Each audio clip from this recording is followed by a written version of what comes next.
आप सभी को आने वाले शारदीय नवरात्रों की हार्दिक शुभकामनाएं।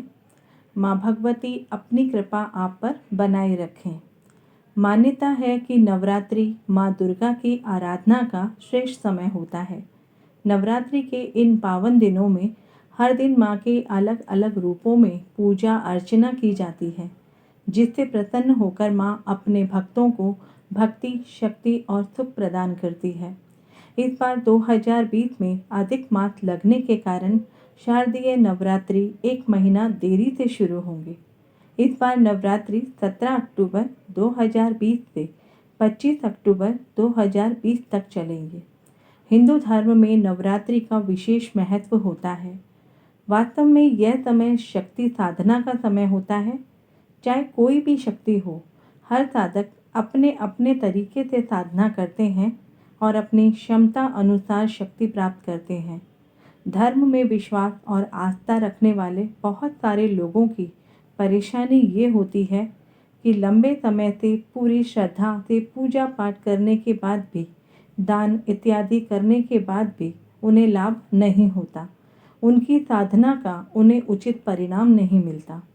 नवरात्रि में भी देखा जाता है, इन दिनों कलश स्थापना करके उपवास रख के विधि विधान से पूजा पाठ करने पर भी अत्यधिक लाभ नहीं मिलता और उनकी समस्या वहीं की वहीं रहती है और वो हमेशा परेशान ही दिखाई देते हैं।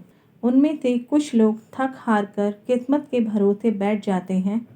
कुछ लोग जो थोड़ी बहुत पूजा अर्चना कर रहे होते हैं वह भी छोड़ देते हैं, यह सोचकर जो हो रहा है उसे होने दो, जो होगा देखा जाएगा।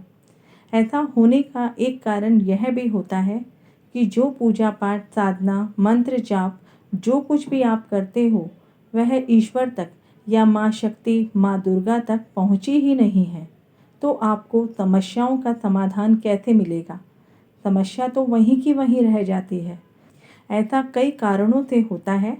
आपके आसपास की नकारात्मक शक्तियाँ आपको सफलता मिलने नहीं देती। कई बार और भी बहुत से कारण होते हैं। इसलिए नवरात्रि के ये 9 दिन शुभ माने जाते हैं। 9 दिन की 9 देवियाँ शक्ति का प्रतीक होती हैं। शक्ति क्या है? शक्ति माँ पार्वती है, माँ दुर्गा है, माँ काली है।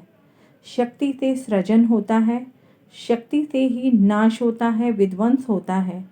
वेदों में लिखा गया है, शक्ति से ही यह ब्रह्मांड चलायमान है। शरीर में या मन में यदि शक्ति नहीं है तो इसका उपयोग नहीं किया जा सकता। शक्ति सृजन है, इसीलिए हम इस संसार में हैं। हमारी पूजा पाठ, हमारी साधना तब तक देवी देवताओं द्वारा स्वीकार नहीं हो पाती जब तक हम खुद में शक्ति का संचार नहीं करते। शक्ति का कोई रूप नहीं होता, कोई आकार नहीं होता। उसी शक्ति को जो हमारे ब्रह्मांड में हमारे चारों तरफ फैली होती है, उसे ही साधना के द्वारा खुद में लाने का प्रयास करना पड़ता है। तभी वास्तविक शक्ति प्राप्त होती है और हमें जीवन के हर कार्य में लाभ प्राप्त होता है। सामान्य रूप से लोग नवरात्रि में या आम दिनों में माँ दुर्गा की पूजा करते हैं, क्योंकि दुर्गा सात्विक शक्ति होती है। माँ काली को आम इंसान डर के कारण, भय के कारण इनकी पूजा नहीं कर पाता, क्योंकि काली की शक्ति भी उग्र रूप होती है। आज इस वीडियो में हम माँ काली, माँ शक्ति की उस साधना की बात करेंगे जिससे एक आम इंसान का भय दूर हो जाएगा। ये किस तरह से की जाए, उसकी सही विधि क्या होनी चाहिए। इस साधना से जो शक्ति आपको प्राप्त होती है वह सर्वोच्च शक्ति होती है। सामान्यतया हम देखते हैं कि जब भी कोई मंत्र या स्तोत्र या कोई भी पाठ करते समय उच्चारण में आप गलती करते हैं तो इसका परिणाम भी आपको ही मिलता है। अगर किसी पंडित जी से करवाते हैं तो इसका फल पंडित जी को मिलता है। अगर थोड़ा बहुत ध्यान से आप इसका उच्चारण करते भी हैं तो उसका फल उस क्षेत्र के स्वामी को मिलता है जहाँ बैठ कर के आप अपनी साधना पूजा पाठ करते हैं। इसलिए सब कुछ करने के बाद भी अच्छे फल मिलने के बजाय कई बार आपको असफलता और नकारात्मकता ही हाथ लगती है। नवरात्रि का अर्थ ही रात्रि से होता है। ये वो पावन दिन माने जाते हैं जब आप अपनी शक्ति को पा सकते हैं। हो सके तो इन दिनों देर रात तक माँ भगवती की साधना करें, उपासना करें, शुद्धता का ध्यान रखें, उच्चारण का ध्यान रखें, खुद से मंत्र जाप करने का प्रयास करें। आपको अत्यधिक लाभ प्राप्त होगा। नवरात्रि में माँ काली की साधना किस तरह से करें? आप सुबह स्नान आदि से निवृत्त होकर माँ काली का कोई भी फोटो ले लें या उनका यंत्र भी ले सकते हैं और उस पर उनकी साधना कर सकते हैं। सुबह के समय अपने पूजा स्थान में माँ काली का चित्र लगाएं। हाथ में अक्षत यानी चावल, जल, पुष्प, अगर पुष्प लाल मिल जाए तो बहुत अच्छा है, और एक सिक्का लेकर संकल्प करें। अपना नाम लें, अपने पिता का नाम लें, अपने गोत्र का नाम लें, पता आदि का नाम लें, जो भी संवत चल रहा है उसका भी नाम लें, जो मास चल रहा है उसका भी नाम लें। नवरात्रि की प्रथम तिथि का नाम लेके ये संकल्प लें और माँ काली से प्रार्थना करें कि मैं आज से साधना शुरू करके पूरे नवरात्रि तक माँ भगवती, माँ काली का 11 या 21 माला के साथ मंत्र जप करूँगा या करूँगी। मेरे समस्त दुखों का नाश करो, मेरा कल्याण करो, मेरे परिवार की सुरक्षा करो और मुझे अपनी शक्ति या अपनी सिद्धि प्रदान करो। उसके बाद जल, अक्षत, पुष्प और सिक्के को उनके सामने छोड़ दो। माँ काली की पूजा करें, आरती करें। उसके बाद आप वहाँ से उठ जाएं और रात्रि में अपना जप शुरू करें। रात्रि 10 बजे के बाद स्नान करके शुद्ध साफ वस्त्र पहने, ऊनी कंबल लें आसन के लिए।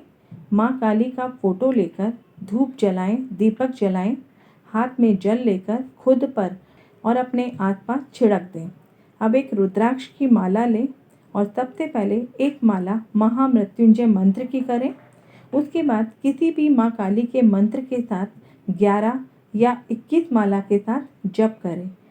आपका ध्यान एकाग्रचित होकर माँ काली पर होना चाहिए। कई बार तिथि क्षय होने पर एक दिन कम हो जाता है, तो ऐसे में आपको अपना संकल्प पूरा करना ही होगा। आप नवरात्रि में ही किसी भी दिन अपने जप की संख्या को डबल कर सकते हैं। जब संकल्प पूरा हो जाए तो नवरात्रि के आखिरी दिन आम की लकड़ी पर हवन सामग्री द्वारा हवन करें और हवन के बाद की राख को अपने घर के गमलों में डाल दें या जल में प्रवाहित कर दें। रोज जप के बाद अपने जप को माँ काली के बाएं हाथ में समर्पित करें। अपनी गलतियों के लिए क्षमा मांगे और वहाँ से उठ जाएं। पूजा के बाद सभी सामग्री सभी कुछ उठा करके अपने पूजा स्थान पर रख दें।